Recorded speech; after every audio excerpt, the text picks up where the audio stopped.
Hello guys, hope you're well. My name's Marco here and I'm going to be providing you with Champions League thoughts, advice and tips throughout the competition. We're on to match day 3 this midweek on Tuesday and Wednesday.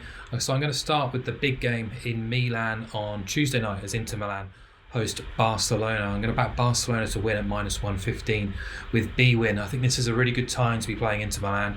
Simone Inzaghi, their head coach, is under enormous pressure after another defeat this weekend against Roma. It means Inter have made their joint worst start to a Serie A season across 8 matches.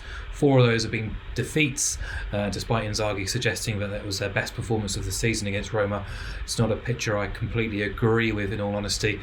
He's also got injury issues. Lautaro Martinez is rated doubtful for the midweek game. Romelu Lukaku and Marcelo Brozovic are already missing.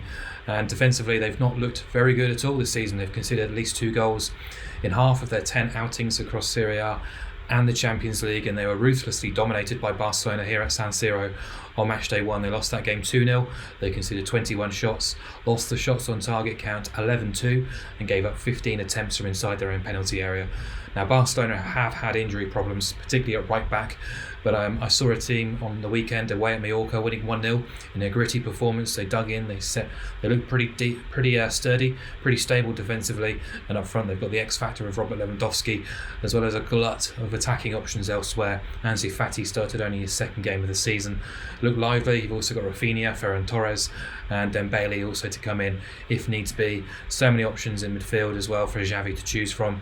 I think defensively, whilst they're still a work in progress, personnel-wise, I still think they're good enough to go to Milan and pick up 3 points in the group before the reverse game at Camp Nou next week. Particularly if you look at their game in the first half away at Bayern Munich on match day 2, they really could have scored 2 or 3. Robert Lewandowski in particular giving up a few opportunities. Barcelona generated over 2 expected goals that day, won the shot count 18-13 in Munich. If they produce anywhere close to those numbers at San Siro, I think they'll be too good for Inter. So Barcelona to win at -115 with B win. Also on Tuesday, Ajax take on Napoli. I'm going to back Napoli double chance, or Napoli plus half a goal on the Asian handicap. Just taking a little bit of issue really with Ajax's pricing here, which suggests that they're as good as Napoli. I still think they're a work in progress right now. They were pretty good, very impressive, I should say, on match day 1 when they destroyed Rangers in Amsterdam. Pretty flawless.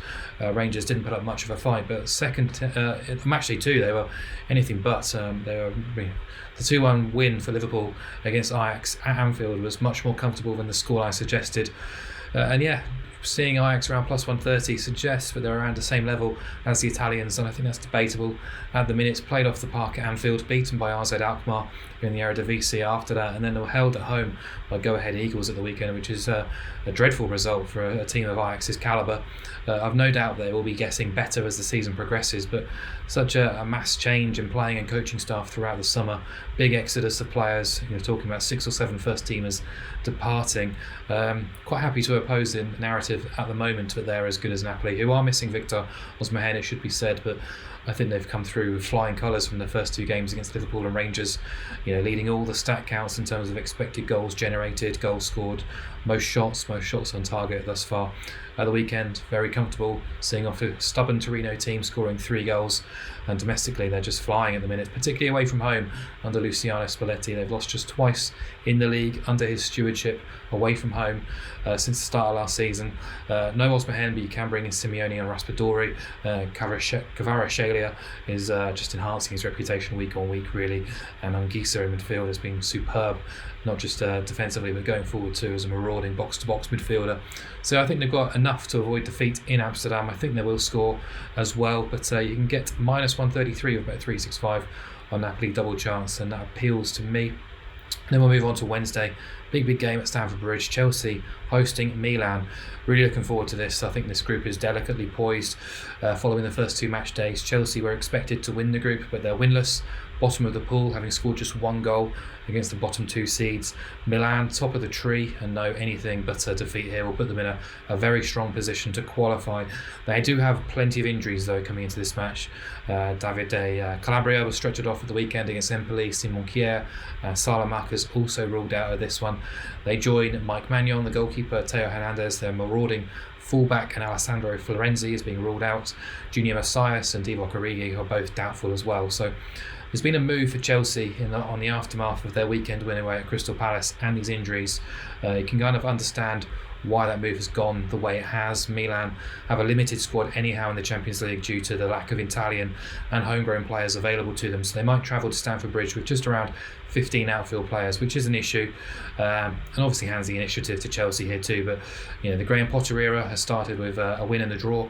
Chelsea have looked reasonably good, but alternating between systems, and I think defensively they haven't been quite as comfortable or solid and stable as we've probably come to expect Chelsea in the past, particularly in the first half at Palace of the weekend. They were put under plenty of pressure. Thiago Silva could have been sent off as well. I think there will be a few teething problems along the way, but I do think Chelsea will score. They tend to do so at Stamford Bridge, and they will be playing on the front foot, knowing they need a result in this match.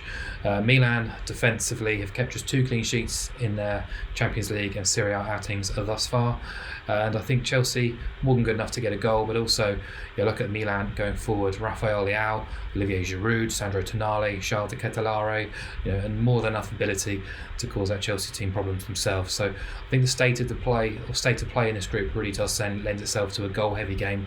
I think both teams, or at least Chelsea, will try to be proactive and forward-thinking.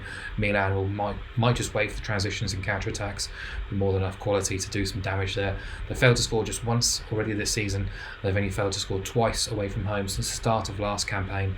They scored at Anfield against Liverpool last year. They scored away at Atletico Madrid in the group stage 2. I expect them to do so again at Stamford Bridge. -111 with Bet Rivers for both teams to score stands out to me. So there are your 3 selections for Tuesday and Wednesday. We've got Barcelona to win away at Inter Milan, -115 with B-win. Napoli double chance away at Ajax at -133, and both teams to score when Chelsea play Milan on Wednesday at -111 with Bet Rivers. Best of luck.